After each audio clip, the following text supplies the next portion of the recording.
Welcome to the May 6th, 2021 Governance Committee meeting for the San Juan County Home Rule Charter Review Commission. We're going to get started right now and take attendance. Jane Brunell. Or Janet. It's okay. I get it all. I get it all the time. Well, I'm David. Jane, Janet, Kyle, Kevin, same. Okay, Janet is present. Brunell. Okay, great. Richard Grout. Actually, my first name is Bob. Bob. Okay. And you are here. I'm here. Is Bob here as well? Okay. Bob here. David Dellendorf. Here. Olivia Roseberry. Here, eating pizza. Oh, good for you. Janet Fuller. Dude, what is wrong with you guys today, man? We've done way too many of these meetings. Okay. Je suis Jane présent, Fuller. monsieur. Welcome, everybody. Well, we're excited tonight. We have this is, I think, one of our only meetings that we've had, just as exclusive topic that we want to be discussing tonight. And we are lucky to have Deborah Hoskinson.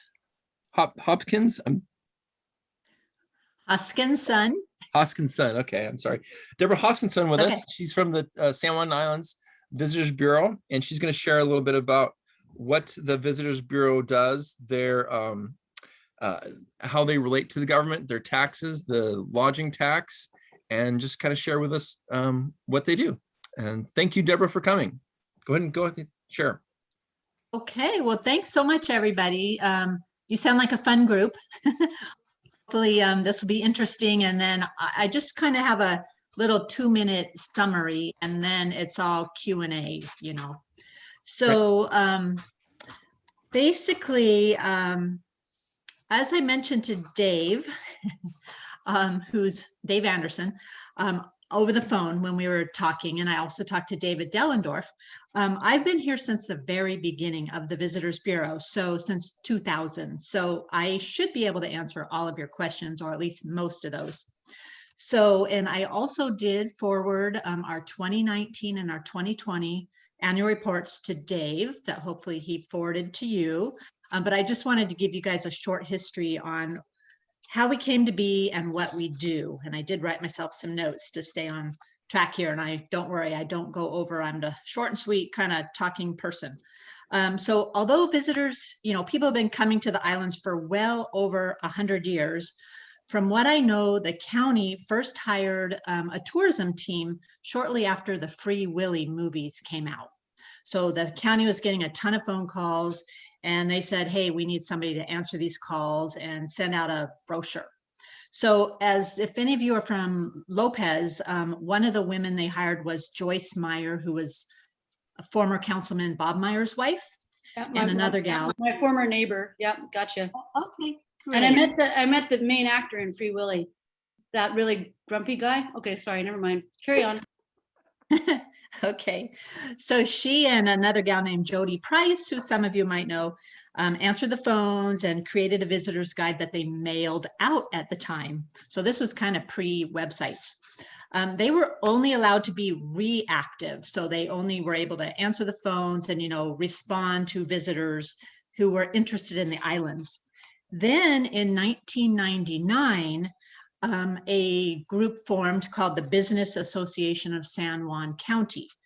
And that was formed by businesses like Rosario Resort, Roche Harbor, San Juan Transit, Otters Pond B&B.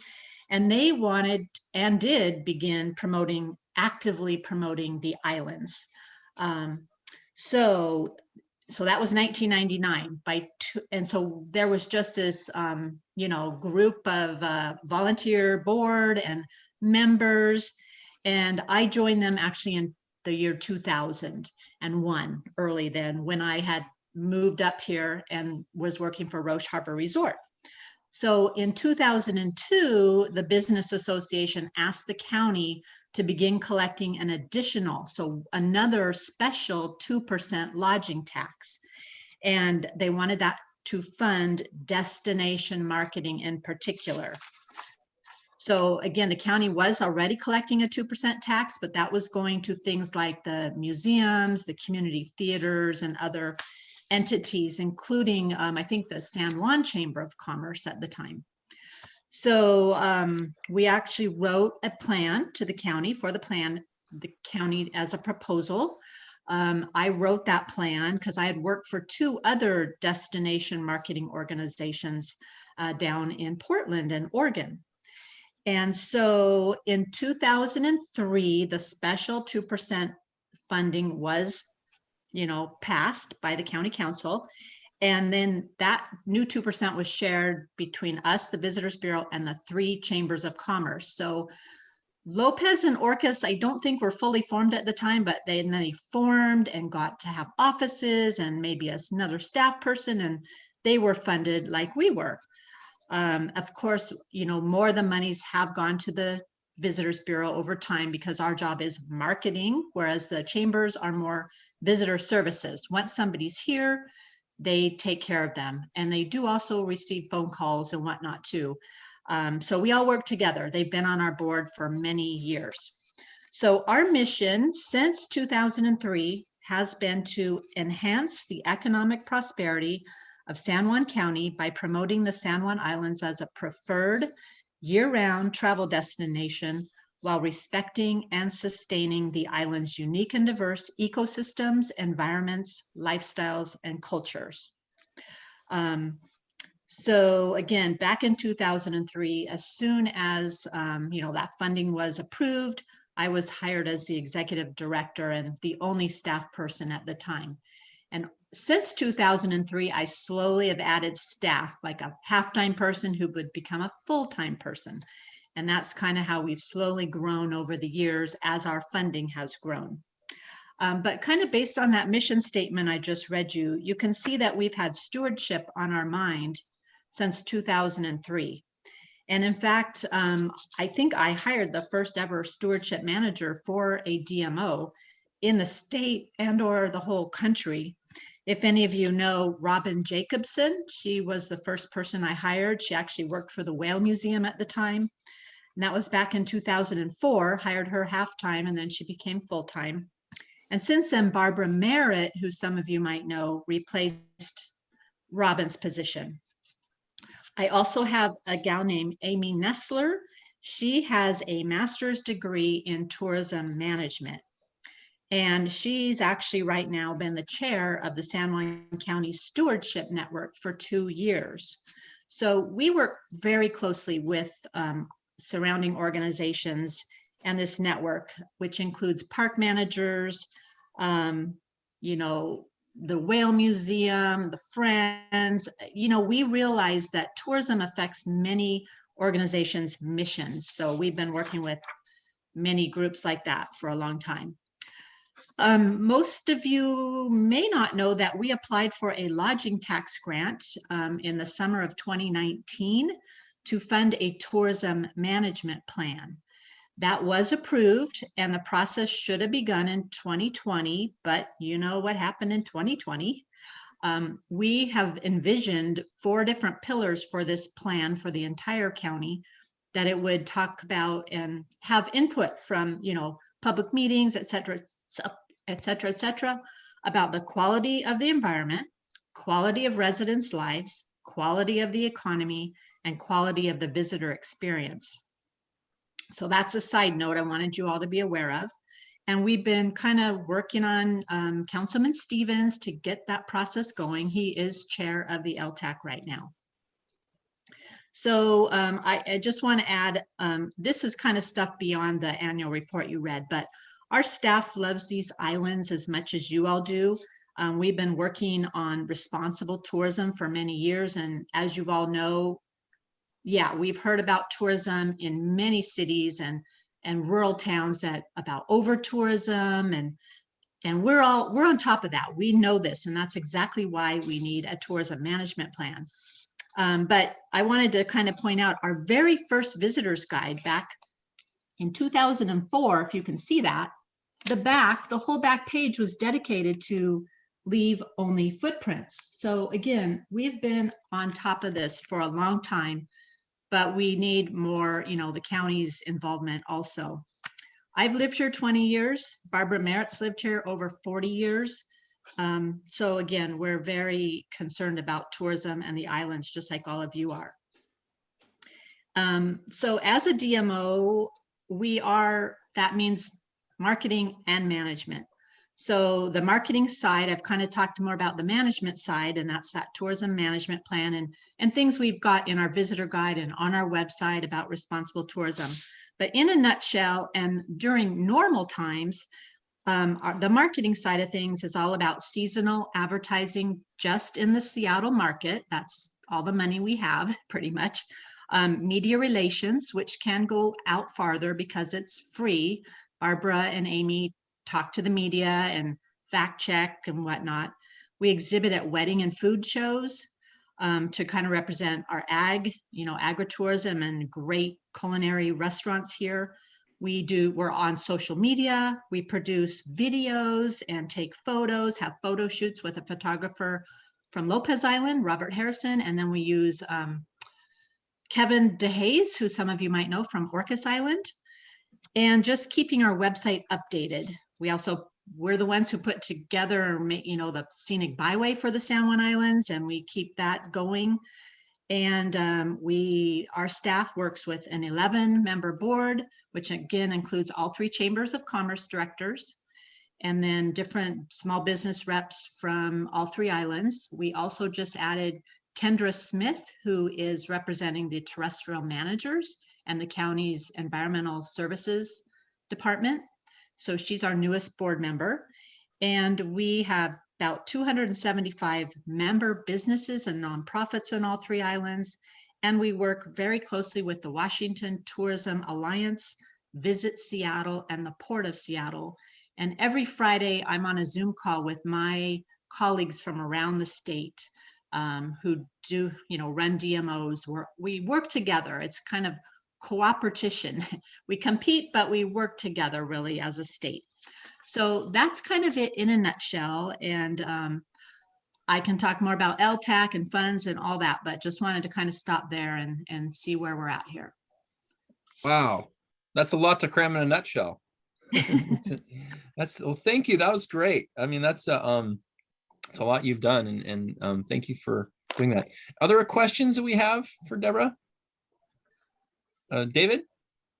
Yeah, Deborah, thank you for coming, and thank you for the explanation of the history. There's some new things in there that I was not aware of. Could you flesh out a little bit about this tourism management plan? Is that something that's, you mentioned you're waiting for, is it for Jamie, who's on the LTAC, for him to take some action? Or what is the status of it? What's the timeline when that should be completed? And what kind of public input is also contemplated in the process of developing that?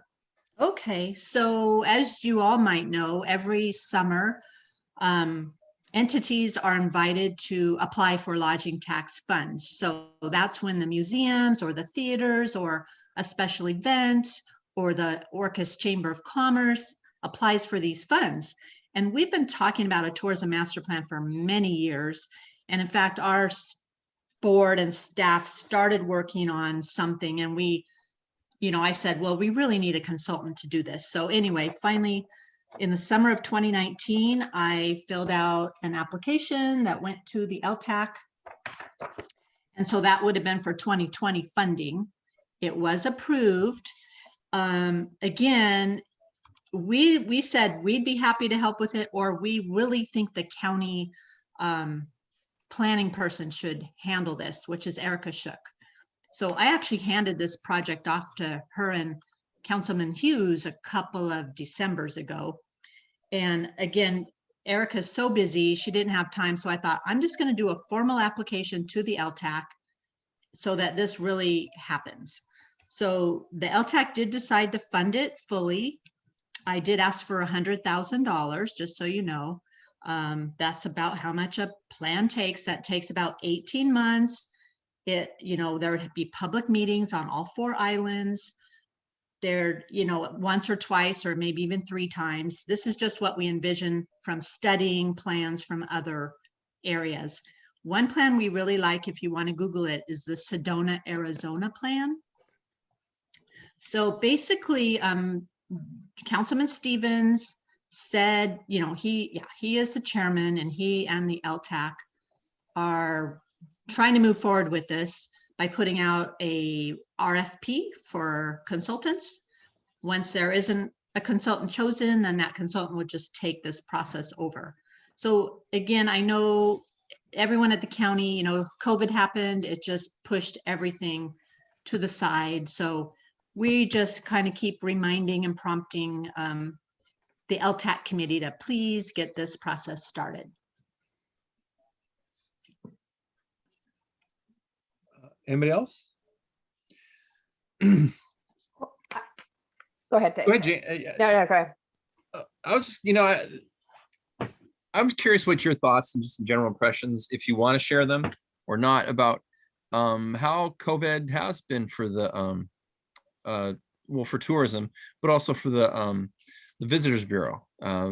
There was a lot of confusion, and I get maybe people felt there's confusing messages. Just what was your experience with COVID in terms of, as far as visiting, as far as the Bureau? Sure. Well, so in general, you know, our members were stopped in their tracks, and so was our advertising campaign. So you know, typically we start a spring advertising campaign around March 1st. We were running that, and as soon as the governor said, you know, we got to stop traveling, we stopped our ad campaign. So, and then, as you know, businesses, you know, were shut down for a while. Then, for example, you know, restaurants weren't allowed to open until June. Some lodgings were variable. They weren't allowed to really open though. And I don't have that date in the back of my head. I actually work part-time for a restaurant, so I know those dates, because I was supposed to come on board in May, and, you know, they got shut down, I think at the end of February or by March, mid-March, and then couldn't open till mid to late June. I do know that, you know, there's been various impacts on businesses. Some have from closing, some have closed, to some did really, really well last year, because the lodging properties did ask to be open. We were the only county, you might know or not know, that our lodgings were closed down totally. Nobody else's lodgings were closed down. Seattle was still, you know, people were lodging, whereas it was supposed to be just essential travel. But ours were shut down completely for a while. And then the lodging industry did ask to be open fully by October 1, just due to the smaller numbers of people that typically come in the late, you know, fall to spring, and they were allowed to open. And then numbers really grew quite quickly for the lodgings. But traditional lodgings compared to like a VRBO or an Airbnb, there's a totally different story, because I think Airbnbs and VRBOs were still open, whereas our traditional lodgings were listening to the county and they weren't open, except to essential, you know, workers and whatnot. So there's just quite a variety, and maybe you guys know some more. You know, each chamber knows a little more too than we know sometimes. Great, thank you. Janet, you had a question? Jane had her hand at first. Oh, sorry, Jane did? Okay. Oh, No, you actually. oh, there it is. You did. Okay. I'm deferring to you, Janet. Your hand was up first. Okay. So Deborah, I don't know if Dave or David, one of the Ds, talked to you. One of the things we're considering is a charter amendment that would move the marketing and promotion of destination into the county. And it almost seems like with the management plan that the county will oversee, having the county be responsible for that plan seems like a right time to make this change. So if you were to move into the county, let's say, you know, your position into the county, how would that change for you? What would work? What wouldn't work? What obstacles do you see? Okay, yeah, I did hear a little bit about that, and I did bring some statistics with me. I just wanted to mention, so like I mentioned earlier, I do meet with my counterparts from around the state. And just so you guys know, and we do surveys of each other all the time, so we can know how much, people's budgets are, how many staff they have, this and that, just so we can kind of compare and make sure we're all on the right page. And of the people who filled out this survey, which was just in 2021, so it was earlier this year, 11 of the 12 DMOs who filled this out are run as private nonprofits, just FYI. So most are, because we do work with so many businesses and we're membership oriented and whatnot. So I just did want to let you guys all know that. So that's just a typical, I wanted to let you know, it's very typical for a DMO to be a separate entity and contract with their county and or their town or several cities. So that's, again, pretty common. But if we were to work within the county, I guess the number one thing I would recommend is that we did have an advisory committee made up of businesses and nonprofits, because that's who we're working for. We're here for economic development, that we're one of the counties and the town's economic development strategies. So we need to listen to the businesses and what are their needs? When do they need to fill their rooms? They are our guiding light. We're trying to work for them and balance that with the county and town's needs and goals.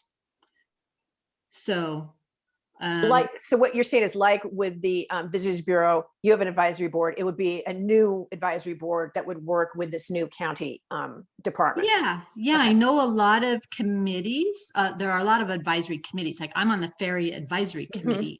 Well, so I represent tourism. So I know the county has many committees and or departments with advisory committees. So I would definitely say we would need to have businesses and nonprofit tourism advisors. Cool. Jane and then Olivia. Thank you, Mr. Chair. I think, first of all, I just want to say thank you very much for being with us today. It really helps to have you present sort of the historical background of the Visitors Bureau and get a sense of your focus and priorities. So thank you. Really appreciate your presence and your voice. A word I really haven't heard you talk about that I think is actually growing in importance for this county for the future is the word sustainability. And so sustainability and economic growth often conflict in pretty major ways, particularly when it comes to issues of environmental impact and the impact of climate change. And so I think it's as this commission deliberates this issue that we have been we are considering, this issue of the Visitors Bureau and how it benefits the county and all the rest of it. Certainly we're not unaware of the importance of the economic growth that is propelled by tourism in this county. I think some commissioners, though, are questioning how that aligns with sustainability and aligns with things that are comp plan priorities, for example. And I think some commissioners, and I'll speak for myself, I've heard other commissioners say similar things. We're mindful that sustainability has to be in our minds because there are significant environmental impacts as a result of tourism that people who live in these islands experience day to day.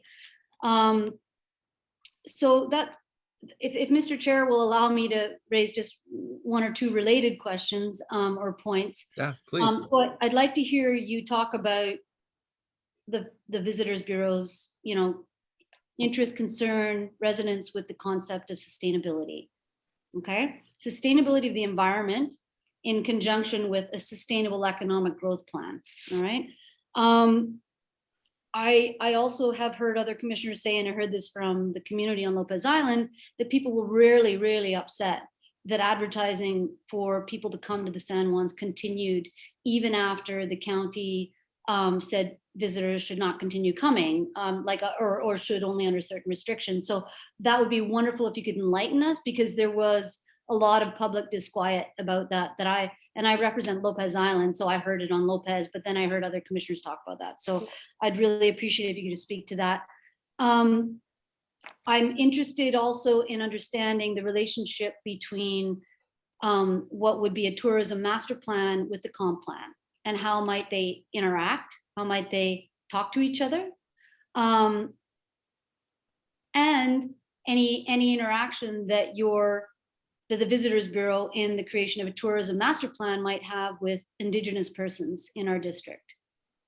Okay, dialogue, what have you, from various Coast Salish tribes, of which there are many that are deeply embedded in this place. And finally, I just want to share an anecdote. Sorry, David, indulge me. Anecdote.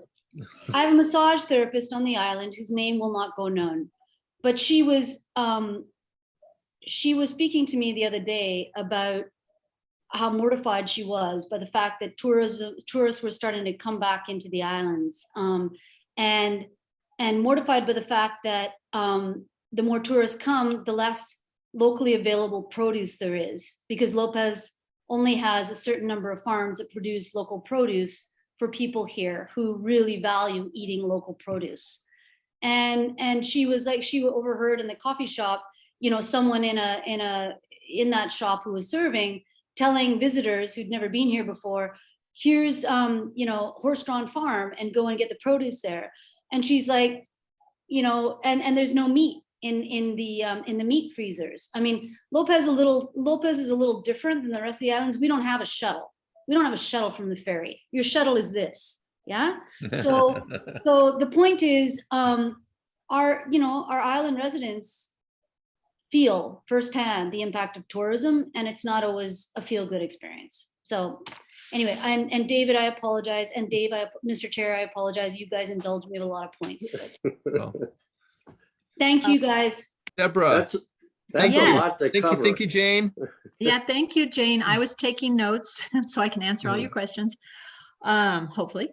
I will start with the first one I want to answer is about the summer ad campaign. So I did mention earlier on March 17, we stopped our spring advertising, and we didn't do anything until the county and the county health department thought we were moving to phase 3. So we started our ad campaign with pretty good assurance and support to do that. And then all of a sudden, we didn't go to phase 3, and the whole state didn't go to phase 3 or shut down. I don't have my notes in front of me. So as soon as we could, we stopped that ad campaign, and it was stopped through the fall. And what we did was we promoted Savor the San Juans virtually, and we actually did a very fun Savor the San Juans during the month of October. And then in the month of December, we typically do a holiday campaign and invite people here for, the fun holiday events and shop for arts and crafts. But instead we made a marketplace on our website, and we sold members gifts, arts and crafts and gift certificates. And we did the same thing for our winter romance campaign this January and February. Typically, we're inviting people here for winter romance in January and February, Valentine's. Instead, we promoted give your sweetie the gift of future travel. So that's how we kind of kept our name out there, but not inviting anybody here, just inviting them to spend money, which a lot of destinations, that's how they were helping their businesses. And now for spring campaign, we are promoting the same, gift certificates and arts and crafts and whatnot on our website. If you go to the top, it'll say shop, and that's how you get to all those. For moms, dads, and grads, buy the gift of future travel for moms, dads, and grads. So we, just like other destinations, have been trying to be very creative in helping our small businesses stay alive. So that's kind of that summer campaign. So again, we thought we had to go ahead, and then everything shut down, and we shut down as soon as we could. You know, it takes a while to stop a radio campaign running, takes like 2 or 3 days, but we put the stop on it as soon as we could. So we did apologize for that. You mentioned that I hadn't mentioned the word sustainable, and kind of when we first started, stewardship was the word. So I have a communications and stewardship manager. Kind of in tourism, sustainable is actually an old word. Like sustainable means just sustainable. We're actually trying to be responsible. You'll see that word all the time on our website. And regenerative. That's the new term in tourism, is trying to be regenerative. So that means having visitors come here and actually help us. And we've been putting volunteer vacations on our website for many years. And so we ask our members, hey, who needs volunteers? The Whale Museum, do you need volunteers? Lighthouse, do you need volunteers? Parks, do you need volunteers? And so if you go on our website, you'll find volunteer vacations, and it's also called voluntourism. So we totally support sustainable tourism, sustainable economics, and we do our best to balance both. I know sometimes that gets a little complicated, but that's what this tourism management plan is going to help us determine with everybody's input. And then you mentioned the tourism management plan, the comp plan. So there is an economic element portion of the comp plan, and that's where tourism is written about. And typically the EDC writes that little blurb and we get to look it over, but they're just kind of putting facts and figures in there. So, you know, this tourism master plan would eventually, I would think, be part of the comp plan, but I don't know, you know, all that, you know, all that, those rules and such at the county level, but it's a very important plan because, as you well know, tourism is a key economic driver here. So we need to make sure it's driving what we want it to be driving. You mentioned Indigenous people, and we're always trying to work with them. Way back when we became a scenic byway, we were working with the tribes, and mostly through the Friends of the San Juans. They've got good connections with the tribes. And just as an example, Amy Nestler, our communications and stewardship coordinator, so she was in the county training session in December on how to work with the tribes, which was hosted by Representative Lekanoff. So we are paying attention and trying to learn and work with groups in the islands.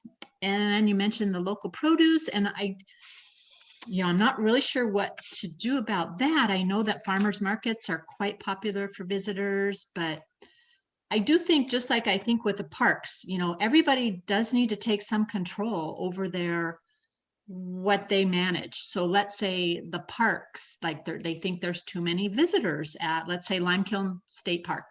They need to put some, you know, capacity numbers on it. You know, only let so many people park in the lot, or only so many people pass through the gate. You know, I think we're all going to have to, that's what a lot of destinations are doing. They're only letting so many people come or see their attraction. So at some point, we will probably need to do the same thing. Again, to be determined by a tourism management plan, and or the park itself, or let's say the farm itself. You know, I think people are going to have to start doing that on their own. Excellent. Mr. Chair, if I could just say thank you so much for all those comments. That was really helpful. And I take it there currently are no capacity limits basically in the county. Is that what you're saying? Because that's what I'm saying. But you know, as you probably know, so the terrestrial managers, the parks managers, and the land bank and preservation trust, they all work together, and they did a study, a tourism capacity study, basically, which you've probably heard about. It's on the county's website, and we were a part of that discussion, but we did not lead that discussion. But they know they've got capacity problems and challenges, so they got LTAC funds to pay for those studies. So again, we're all kind of trying to work together. Those studies will come in under a tourism management plan. Thank you so much.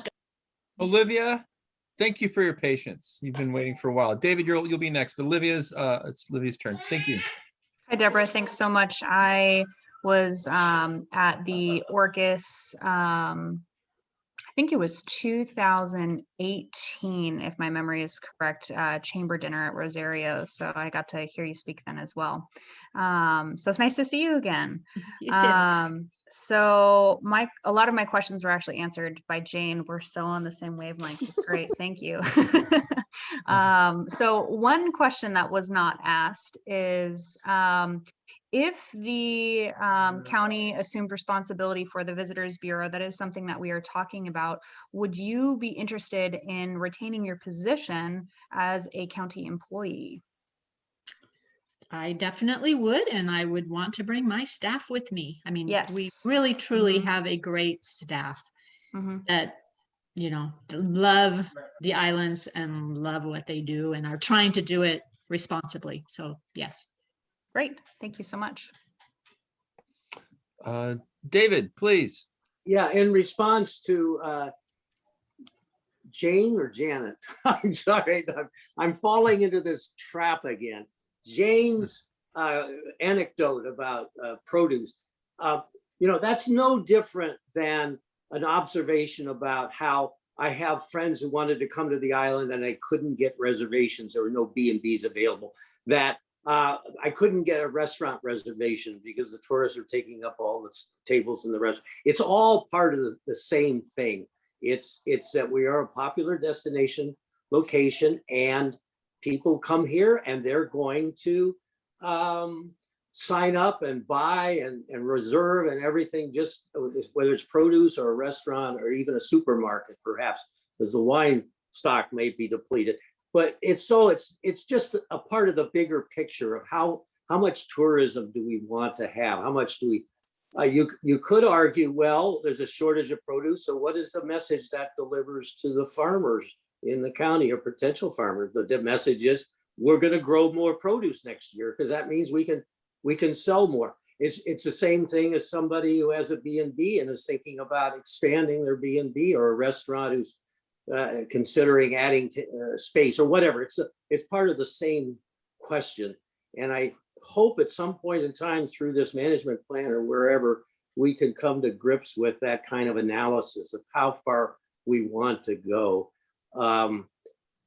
Second point or question or observation is one of the things I'm concerned about, although I think the Visitors Bureau is doing a wonderful job, but I don't see any representatives of the public on the Visitors Bureau board. It's all the businesses that are supported. And like you made reference, Deborah, to the Ferry Advisory Board. Well, the Ferry Advisory Board has citizens on it. I'm not sure who all is on it, but I know there are citizens on it that don't have an economic interest. So I think that would be great if there were more representatives if we stay with the same structure. But if you become part of the county and you, as you said, you suggest a board of advisors or whatever it's called, I would think it needs to add and have substantial representation by the public. I don't think it can just be run by people who have an economic self-interest. And I mean dollars and cents self-interest. I think the public who has interest in their way of life, not being able to go into town and not be can't find a parking place, and the store is just completely packed, so you decide not to get out of your car. I mean, there's a lot of reasons that the public should have a say in how far we go with tourism. And I think this we refer to it to carrying capacity, whatever you want to call it. The comp plan hopefully does address carrying capacity. How many more houses and how much water do we have? And I think in terms of tourism, we have to have that same kind of determination. What is the tourism carrying capacity? And I like the idea that Erica is involved with, or will be if it moves forward, because she deals with a lot of those capacity issues.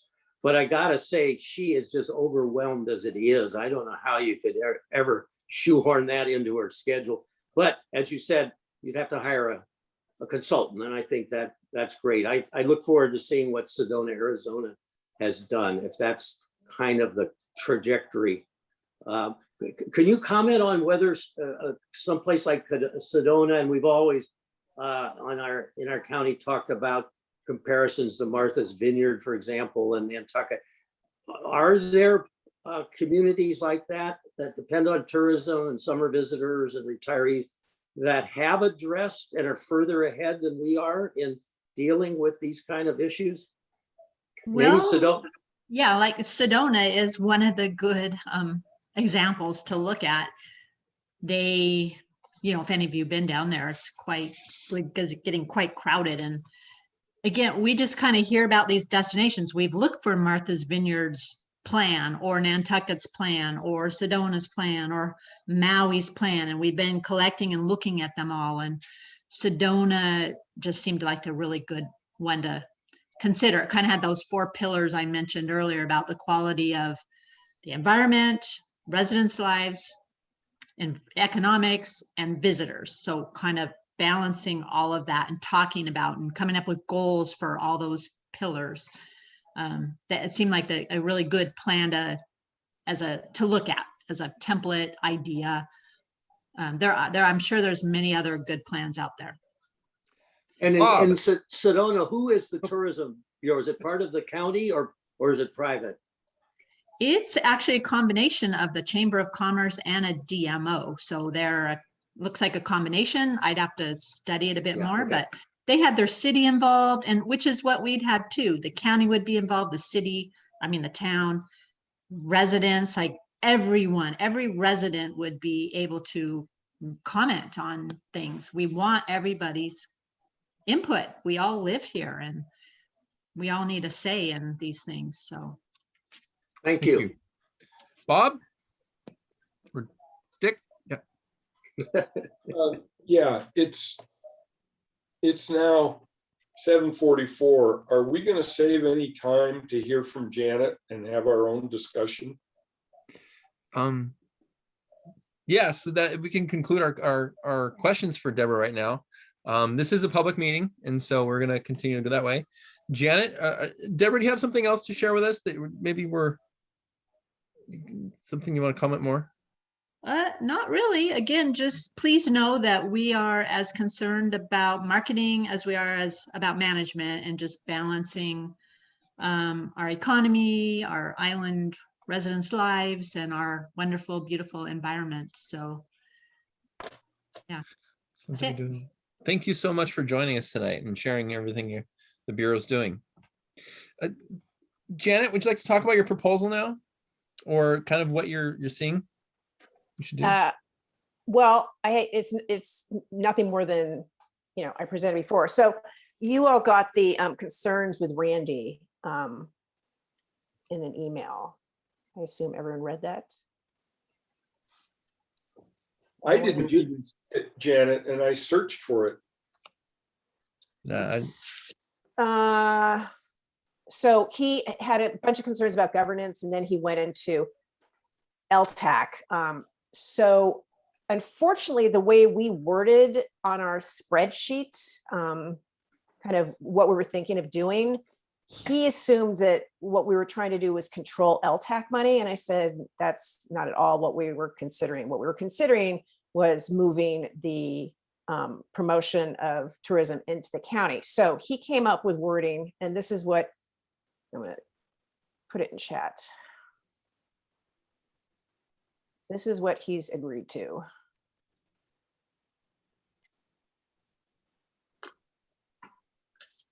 Oops, it didn't copy. Hold on.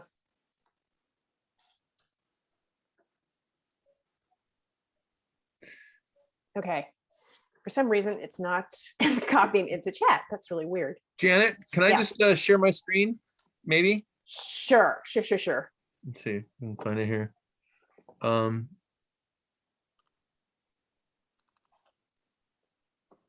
Is that what we're looking at right there?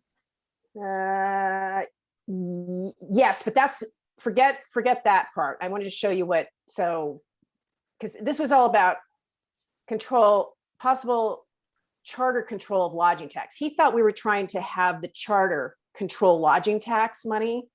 And I said that was not at all. So unshare. Unshare. Can I share my screen? Yes. Okay, so I just need to find. So this is suggested. So this is what we put in. So forget this part of it. This is what he suggested that if we want to put something in the charter, the county manager or designee is vested with the duty to apply for lodging tax funds and to manage tourism marketing promotion services to be provided directly by the county. That's it.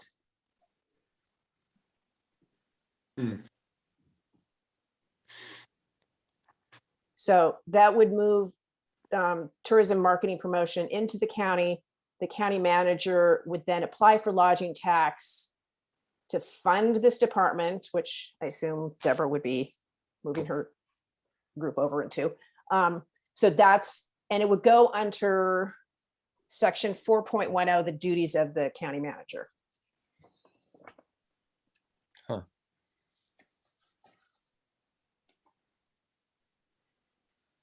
And that's it as an amendment. Now, we can also make a recommendation to the county council and let them deal with it.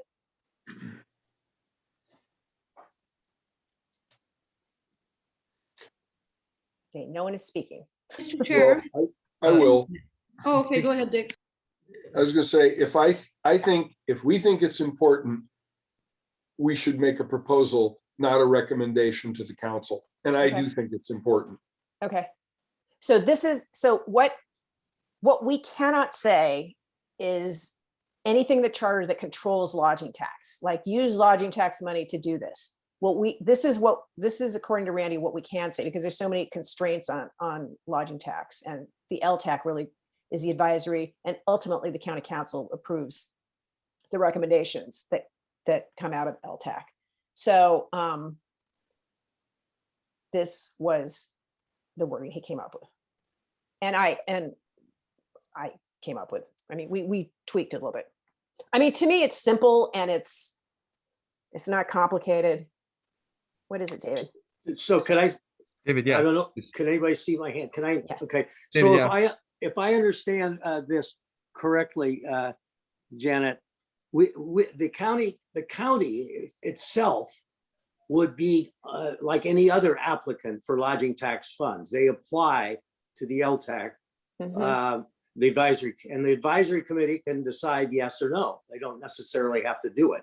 But this is just saying that the county manager is vested with the duty. I don't know what vested, does vested mean that the county manager shall apply? Okay, Or this is It's his kind of legal. vague. Yeah, so this but- is his legalese. I can't talk to the Okay, legal okay. part. Well, let's assume the county manager shall apply, because I think we need, if we're going to do anything, we've got to make it very clear that this is what the county needs to do.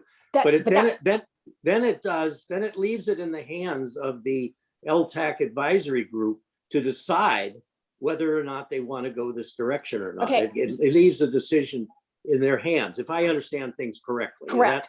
Is that correct? But Okay. ultimately, it is an advisory, and the county, it's a weird sort of conundrum, because the county council also is the final decider of what happens with lodging tax. Okay, but they rarely go against the Yeah, I mean, recommendations. I mean, yeah. And there's always, quite frankly, as we talked about, there is a county council person on LTAC. So they are there to advise and to answer questions. So, okay, so David, you're concerned about putting shall in here with the county Well, manager. I don't know what vested with the duty. Vested kind of means it's they may or may not. Well, I here's the don't know thing. what it means. But So I would, that's the part we can't put in the charter anything that says we are telling you what to do with lodging tax. So they are vested with the duty to apply. So no, this doesn't say, it just says you'll make an application. It's not saying anything about obligating anybody to give the county the money. It's just saying that they can apply for it just like anybody else. It gives them status like any other entity who can apply for it. That's all it does. Well, it's doing two things. It's one saying that, they have a duty to apply for lodging tax, and the county manager to manage tourism marketing, or whoever the designee is. I mean, it could be whoever's in charge of this department, manage tourism market. So there are two things that are going on with this. Well, it's the same thing. You're applying for that purpose. I mean, it's a package of things. Yeah. Yeah. Great. Dick. But what this doesn't do, and I think it wouldn't conflict with what Randy's saying, what this doesn't do is direct the county to do the kinds of things we've been talking about with their application for LTAC funds. That's what's missing here. But that's a part that he would, if you read his emails about lodging tax, we can't do that. We cannot direct them to do certain things with lodging tax money. That's the part he said, we cannot do that. Wait, we can't direct the county, or we can't direct, We can't put it in the charter about the government towards the county, telling them, what to do with lodging tax money. Because no, there's a difference. I'm trying to identify a difference here, it seems to me, and correct me if I'm wrong. If the county has to apply for money like everybody else, I don't hear you saying that Randy has said, we can't tell the county what to apply for. Yeah, exactly. okay, I'm not understanding. Well, Give an example. Okay. If you were to reword this. What we've talked about is worker housing, right? Right. That because we can relate it to supporting tourism. Mhm. So do you understand, Randy, to say, we can't say in a revised statement that the county shall apply for money for that purpose? Correct. We can't specifically in the charter do that. Jane?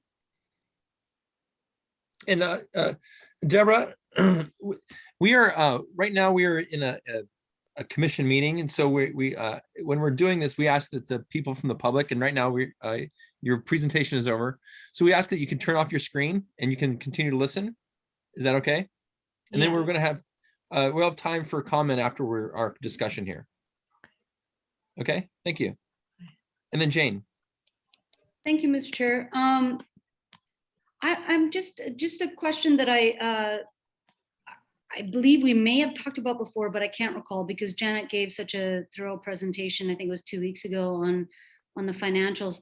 I was just curious to know, in terms of overhead that is charged for under the contract that the Visitors Bureau currently has, what overhead would be saved by moving the Visitors Bureau, so to speak, into the county government?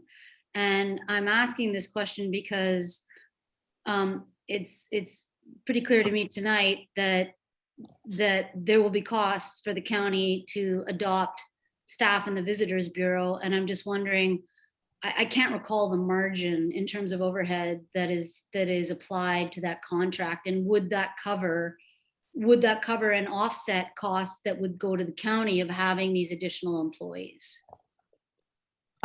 Well, two things. One, I think it would be up to the county how many employees they want to have. And two, I think it probably, and just in terms of space and IT and, just the nuts and bolts, would probably be a wash. It wasn't a huge portion of the Visitors Bureau budget either. I mean, their overhead in terms of non-personnel was not huge.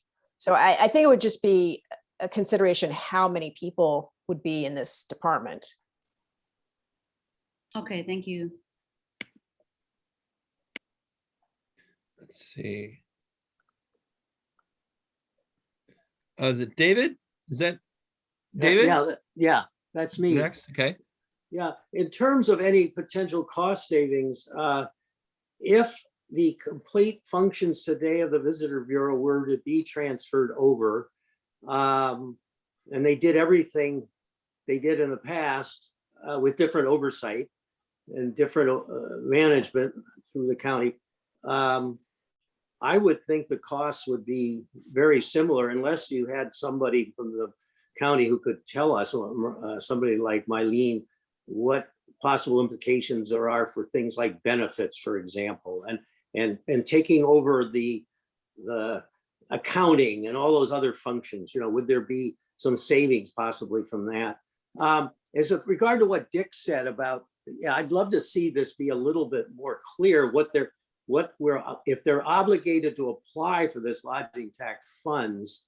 I think it has to be very specific what they're going to do with the funds. And again, Janet, this is an application. They're saying we're applying for this. Mhm. And when you apply for money, you have to say what you're going to use it for. You just don't apply for it and say, give me $1 million, and that's the end of it. So, we can instruct them. I wouldn't see why not, that it be used for a, sustainable tourism program or something like that, that addresses possible uses for the affordable housing for tourism employees. I mean, they can apply for that differently. They can apply for certain money for promotion, certain money for the affordable housing element that we identified. So, this, Yeah. I just want to be clear. This says two things. One is it says, they're vested with the duty to apply for lodging tax and to manage tourism marketing services to be provided directly by the county. They can decide they don't want to apply for lodging tax funds, and they can pull it out of the general fund. I mean, clearly, because the way lodging tax is set up in terms of promotion and really destination tourism promotion, they would apply for this. I mean, it makes sense that they would do that. The other thing about housing, the county already has, and LTAC put aside, like, I don't know, $100,000 to be spent over 3 years. I'm not sure they've spent that. So, I mean, they are somewhat aware of it, but we can't put that in the charter. That is part of the legislative duty of the county council. We can, as a corollary to this, come up with recommendations to go with it. I mean, this can be the thing that's in the charter, and then we can make recommendations to go along with it. Additionally, we feel these things, we can't put that in the charter. As far as taxes, As far as designating where the lodging tax goes. okay. But what about creating a position or a committee to address this? Is that something you're still interested in? So in this, it says they will manage tourism and promotion services to be provided by the county. It is saying in the charter that the county manager will oversee this department, that marketing and promotions, or destination marketing, whatever we want to call it. That will now exist within the construct of the county government. David. Yeah, this is clearly only going to work if the Lodging Tax Advisory Committee is on board. Because what if the county applies, as we say they have an obligation to do, and the Lodging Tax Advisory Board says, it sounds interesting, we'll give you X amount. And I don't know who they're gonna cut it from, but they'll have to cut it from somebody. But let's say they cut out some money from the Visitors Bureau, because the Visitors Bureau would continue to exist until the county takes such action, and there's no money available anymore to the Visitors Bureau. But what if they just say, we're going to give the county some money, but we're not going to give all of promotion money, because we're going to continue to give promotion money to the Visitors Bureau. We really haven't accomplished much. We've just complicated things. I see this whole thing as only working if all of the money that goes to for promotion to the Visitors Bureau comes over to the county, and that Deborah and her staff come over and use the same money in the same way they did in the past, with certain tweaks. But if the Lodging Tax Advisory Committee doesn't go along with that, then we've got a problem. So I think the key is how do we know that the Lodging Tax Advisory Committee is going to agree with this approach and take this? Again, it's an advisory thing. The county council can actually say, we are going to use this amount of lodging tax. Okay. In fact, that's what they do with this visitor bureau. I mean, they take a certain amount. That's what the contract is. Here's $500,000 that, forget the Friday Harbor has a separate deal and they have memberships as a separate thing. Yeah. Here's the money we're taking from lodging tax. We are going to use this to contract with this visitors bureau. No, I understand. Yeah. I understand. So, but still, you want to have a situation where the Lodging Tax Advisory Committee and the county council are on the same page. You don't want the lodging tax advisory committee to suggest something to the county council, and then the county council says, no, we're going in another direction. I think it has to be a coordinated effort. And yeah, that's all I have to say. So, and the and I am happy to drop this. This is such a prime time for this discussion about moving it into the county government, because if there's going to be a management plan, the county needs to own that. And the best way they can own that is if they're also in charge of the tourism. It's not only coming up with this plan, but they are also they're in charge of implementing it. They can come up with a plan and then just like hand it to an outside entity, and who knows what's going to happen. Dick, please. The last thing we want, Janet, is to drop this. I mean, this is important. This is a big deal. And in response to what David said, the Visitors Bureau just moves into the county and nothing changes. And it's just now county employees doing the same thing. We haven't accomplished a damn thing. That's not the point as far as I'm concerned. Is anybody else? I have a quick question, David, then we can go to you. What if we just focus it on the master tourism plan and just have this say the county shall establish and administer a tourism plan, and forget about the LTAC, and then just we can just assume that lodging tax money will go into it. Could that be a solution? Janet? I'm mulling. Okay. So, and I'm not even sure where that would go in the charter. So, and by the way, they're going to be doing it anyhow. I mean, they, as Deborah talked about, they've applied for lodging tax money to hire a consultant. It's going to happen. Mm-hmm. What they do with it at the end of the day, who knows? Okay. Jane, please. All right, okay, I was trying to get off mute. I'll take my hand down too. I mean, I'm hearing Dick, and I'm just kind of wondering, not wondering, I need to be reminded of the issue problem we're trying to solve here. And,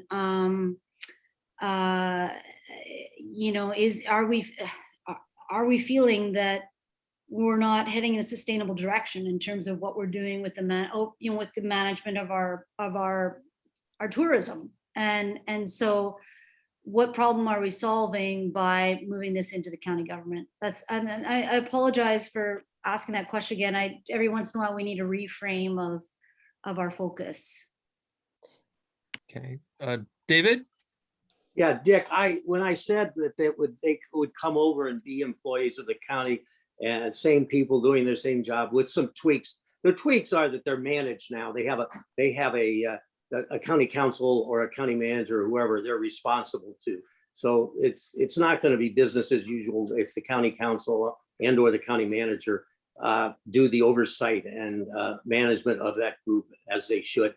But I hear I like what Dave said in many ways, because we are going to have this plan and we're going to hopefully have a lot of public influence on the outcome of this tourism management plan. There's going to be public process, and we're going to have a very, very interested group of people, namely the public, who's going to want to weigh in on this as it's developed and as it comes up with recommendations. And in many ways, it may be premature for us to take action because we don't know what's going to come out of this plan. We may take some action, and the plan a year or two down the line comes up with a completely different approach. And I'm not sure how that would work in unraveling things. And I hear what Jane said about, do we have anything that's broken? I have a lot of faith in the Visitors Bureau and what they're doing. I really like what Deborah said. I like what they're doing with regard to sustainability, or using the new term that she mentioned that sustainability really isn't the term today. I see that they've been doing a lot, regenerative tourism. I see that there's been a lot done. If we do not take any action on this, I would want to tell Deborah in strong terms, you need to have more public involvement in your group, in your visitors bureau, through the board of the advisory committee or wherever, and not just be the recipients of tourism dollars. The public needs to be represented there if we don't make any changes. Thank you. We'll go to, I haven't heard from Olivia. Olivia, you have your hand up, and then Jane, and then Dick. Here's my suggestion. I think we're kind of going around in circles. It's after 8. And if we would like to revisit and maybe stew on this individually and come back to this next Thursday, we do have time. We decided at the full commission meeting that I believe it's the 19th that we are going to present our findings from governance on this. So that would be my suggestion. Jane? Yeah, no, that's an interesting proposition that Olivia just offered to us. And I appreciate it because I've literally been in meetings for 12 hours now, so I'm very tired, which is why I was asking for a little clarification on a couple things because I'm losing my mind. Yeah, and Olivia has been as well. So yeah, no, I'm good with that. And maybe we have a couple offline conversations, like maybe I call Janet and just get a little clarification from her on this based on the research she's done, and we contemplate. So I'm going to leave it at that. I thank you. Is there a motion to table out there, maybe floating to table this issue? I'd like to make a motion to table this issue for further discussion. I just need a direction on when that would be. I'll second it. I think Olivia just gave us that information. Yeah, I know.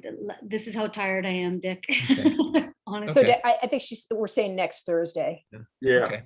Let's. And I just want to say one other thing. yeah. As much as Dick wants me to fight for this, I am. There are so many things that we're going to be putting forth as a full commission that are meaty and are going to need so much attention that I am now moving to the place of like, let's create this as a strong recommendation of the county council. So just putting that out there. Okay. So there's a first and a second. Is there a vote for? Can we call the question? Oh, and did Deborah want to say anything at the end? Yeah, we'll go. Let's go to table this, and then we can. She'll have some comments for us. She has some. She says. All those in favor of tabling this? Aye. Aye.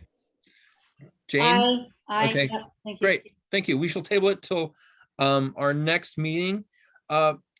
Deborah, we'll go open to some public comment. And Deborah, you have some more comments for us. Can you turn on? Thanks so much. Just Thank you, based on your discussions, listening and taking a couple notes, I have 3 points. Number 1, I want to make sure you all know that we've been working very closely with the county since 2003. We listen, they listen, we're good partners. Number 2, we have, part of our contract is that we submit a plan for the next year by September 1 that the LTAC approves and then the county council approves. So there are 2 different, walls to ask us questions, rewrite, blah, blah, blah. And number 3, we currently, just FYI, I didn't mention, but we do have a formula regarding the lodging tax. So there's a formula so that we kind of can guess how much we're going to get the following year that we work with Mylene Henley on. So those are my 3 points. Great. Thank you.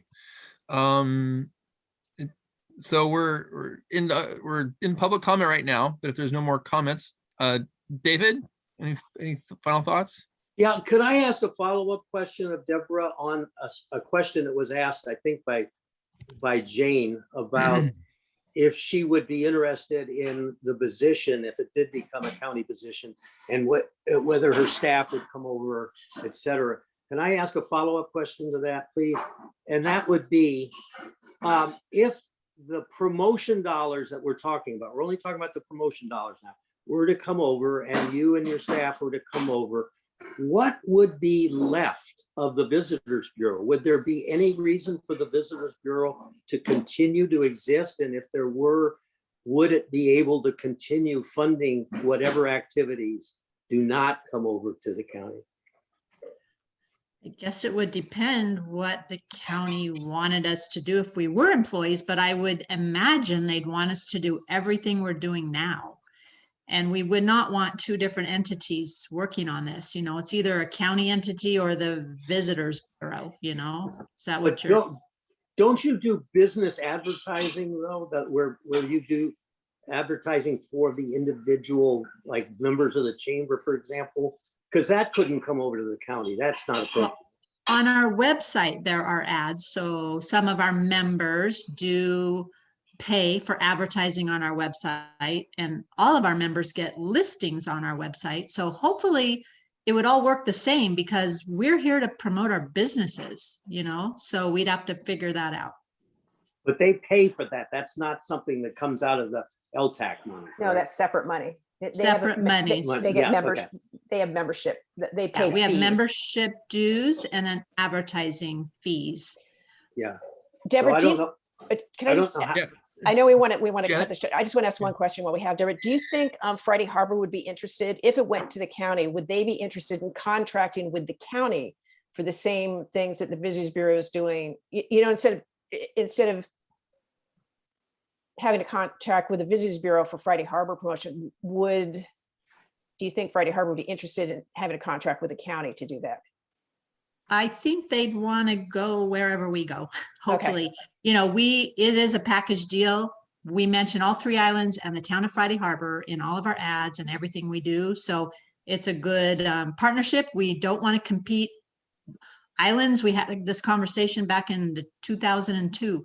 We didn't want islands competing against each other. We didn't want Friday Harbor competing.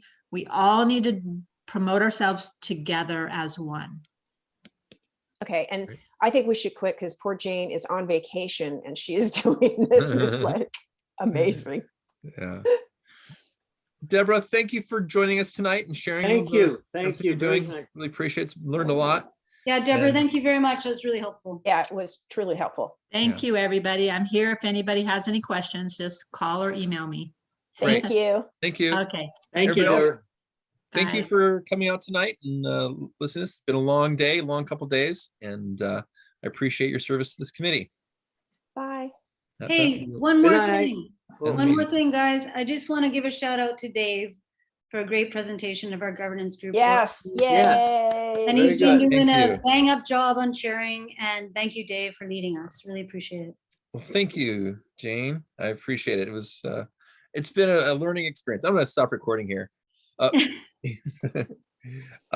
and I know you